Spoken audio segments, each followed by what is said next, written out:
بخاری شریف میں قبیلہ غامدیہ کی اس عورت کا تذکرہ موجود ہے جو خود آئی تھی، کوئی گرفتار کر کے نہیں لایا تھا، از خود آئی۔ احساس پیدا ہو گیا نا گناہ کا۔ یہاں بہت ساری غلطیاں کر کے بھی لوگ جب اپنی بات کرتے ہیں تو کہتے ہیں کبھی یاد تو نہیں کسی کے ساتھ زیادتی کی ہو، یاد تو نہیں کبھی کسی کا، بھئی آپ نے اتنے بڑے ولی ہونے کا دعویٰ کر دیے۔ انسان تو انسان رہتا ہے۔ بڑے بڑے لوگ کہہ گئے کہ یا اللہ اگر انجانے میں بھی بھول گئے ہیں تو ہم سے درگزر فرما، لیکن جب ہم تیار ہی نہیں ماننے کو۔ حضرت انس بن مالک کہتے ہیں وہ خاتون آئی، کو پکڑ کے نہیں لایا، کسی 14 دنوں کے ریمانڈ پہ نہیں اسے منوایا گیا، اسے وہ خود بخود آئی، اور کریم محبوب علیہ السلام کے سامنے جب وہ کھڑی ہوئی تو اتنے درد سے میں نے کم لوگ روتے دیکھے ہیں جس درد سے وہ روئی۔ عرض کرنے لگی حضور میں غلطی کر بیٹھی ہوں، مجھ سے زنا ہو گیا، مجھے پاک کر گئے۔ تو محبوب کریم علیہ السلام نے فرمایا تو کیسے ثابت کرے گی تو نے گناہ کیے؟ یعنی مجرم کو ثابت کرنا پڑ رہا ہے کہ میں گناہ گار۔ یہ وہ کمال ہے کہ انسانوں کو احساس ہونے لگے کہ یہاں ہم غلط ہیں۔ جب اعتراف جرم ہوتا ہے، جب بیماری کی تشخیص ہوتی ہے تو پھر اس کا علاج بھی ہو جاتا ہے۔ حضرت انس بن مالک کہتے ہیں وہ عرض کرنے لگی حضور میرے پیٹ میں ناجائز بچہ ہے۔ حضور نے فرمایا جا جب بچہ پیدا ہو تو پھر آنا۔ وہ 8 ماہ کے بعد آئی تو اس کی گود میں پھول سا بچہ تھا۔ حضور نے فرمایا واپس جا، جب روٹی کھانے لگ جائے تو پھر آنا۔ وہ 2 سال 2.25 سال دودھ پلاتی رہی، پھر جب آئی تو بچے کے ہاتھ میں روٹی کا ٹکڑا تھا۔ کریم محبوب صلی اللہ تعالی علیہ وسلم سے آ کے جب اس نے بات کی تو وہ درد سے روئی، کہنے لگی یا رسول اللہ 3 سال ہونے کو ہیں، میں نے گناہ کیا ہے، میں ساری رات سو نہیں پاتی۔ حضور تڑپتی اگر اس حال میں مر گئی تو اپنے رب کو کیا منہ دکھاؤں گا، مجھے پاک کر دے، میرے حال پہ رحم فرمائے۔ محبوب کریم صلی اللہ علیہ وسلم نے بچہ ایک صحابی کو دیا، فرمایا بچوں کی طرح پالنا، اور کہا اسے لے جاؤ، پتھر مار مار کے اسے سنسار کر دو۔ صحابہ کہتے ہیں اسے پتھر لگ رہے تھے اور حضور بے چینی کے ساتھ ٹہل رہے۔ آ کے خبر دی حضور وہ تو وصال کر گئی، انتقال ہو گیا۔ فرمایا یہاں تک تو بات اس کی تھی۔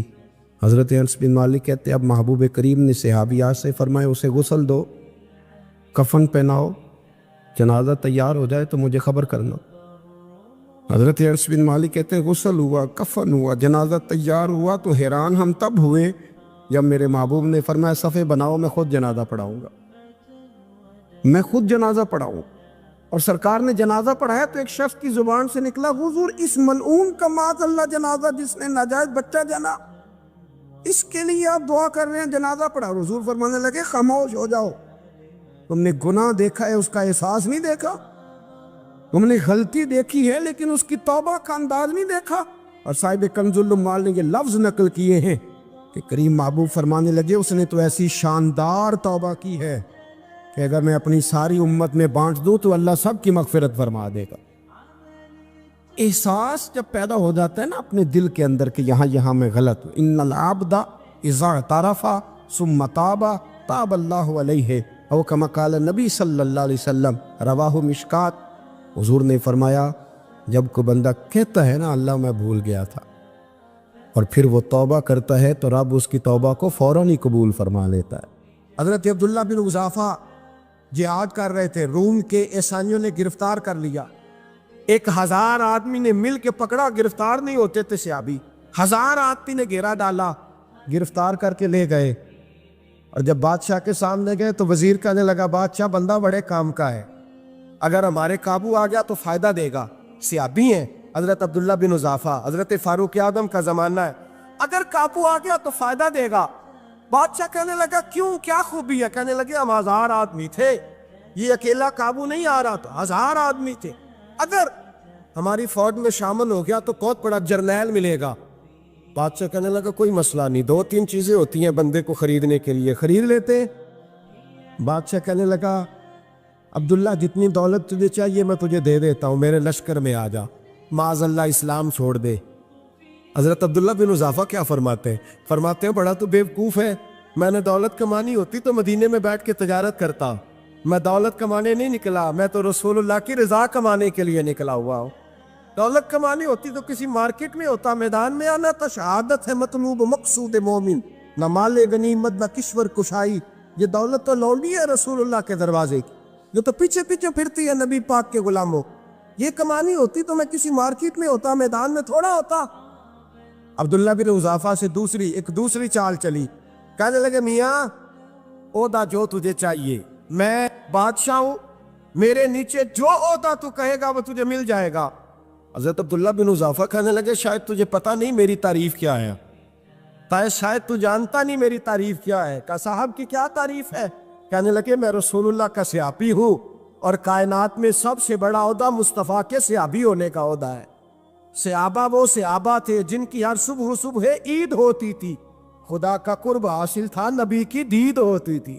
فرمایا میں نے حضور کے جلوے دیکھے ہوئے ہیں، مجھے عہدے کی ضرورت ہی نہیں، اور میں نے عہدہ لینا ہوتا تو میں سیاست کرتا، میں تو شہادت لینے نکلا ہوں میدان میں، عہدے کا میں نے کیا کرنا ہے۔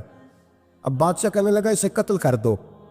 وزیر کہنے لگا نہیں، ایک بات اور ہے، مجھے ایک چال اور چلنے دو۔ کہا وہ کیا؟ کہنے لگے میری بیٹی بڑی خوبصورت ہے، مجھے موقع دو اپنی بیٹی کو سجا بنا کے۔ وہ جوان جس کی جوانی اتنی بڑی ہے کہ 1000 آدمی مقابلے میں کھڑا نہیں ہوتا، اس جوان کے کمرے میں رات کی تنہائی میں بنا سوار کے بی بی کو بھیجا۔ وہ بی بی کہتی ہے میں ساری رات بن سور کے اس صحابی کے کمرے میں بیٹھی رہی، لیکن یہ کیا شخص تھا، ساری رات ہی مصلے پہ بیٹھا رہا، ساری رات ہی۔ کچھ دیر تھک جاتا تو یہ کریم رسول پہ درود پڑھنا شروع کر دیتا۔ بی بی کہتی ہے سحری ہو گئی تو میں نے چھو کے دیکھا کہ انسان ہے کہ جن ہے، یہ بندہ ہے کہ فرشتہ ہے، چھو کے دیکھا۔ کہنے لگے پیچھے ہٹ جا۔ میں نے کہا میں نے تو سنا تھا تو 1000 کے مقابلے میں ہے، اور تو اتنا بے حصہ ہے کہ بنی صبری دلہن بیٹھی ہے، تو نے نظر نہیں کی۔ عبداللہ بن حذافہ، بی بی کہتی ہے نظر پھر نہیں اٹھائی، نظر پھر جھکی ہوئی ہے۔ کہنے لگے بی بی میں مجبور ہوں، اب میرے اوپر کوئی حسن نہیں چلتا، میں نے جلوائے بددہا کا دیدار کیا ہوا ہے، اب میری نگاہوں میں جچتا نہیں کوئی، اس لیے کہ جیسے میرے سرکار ہے ایسا نہیں کوئی۔ کبھی بھی اب نہیں کسی کا میرے اوپر جادو چلتا، میں نے مصطفیٰ کو، اور کہا ذرا پیچھے ہٹ کے بیٹھ، مجھے میرے رسول نے غیر محرم سے بچنے کا حکم دیا ہے، ذرا پیچھے ہٹ کے بیٹھ۔ سحری کا وقت تھا تو بی بی کہتی ہے اس نوجوان کے جملے میرا سینہ چیر گئے، کلیجہ پھٹ گیا، چیخ نکلی، میں کفر کے عالم میں روئی۔ میں نے کہا مجھے بتا تو صحیح، آخر یہ جذبہ کہاں سے ملتا ہے، آخر یہ روشنی تو میں نے دیکھی نہیں، کہاں سے آتی ہے؟ ایک میرا باپ ہے جو بنا سور کے مجھے تیرے کمرے میں چھوڑ گیا۔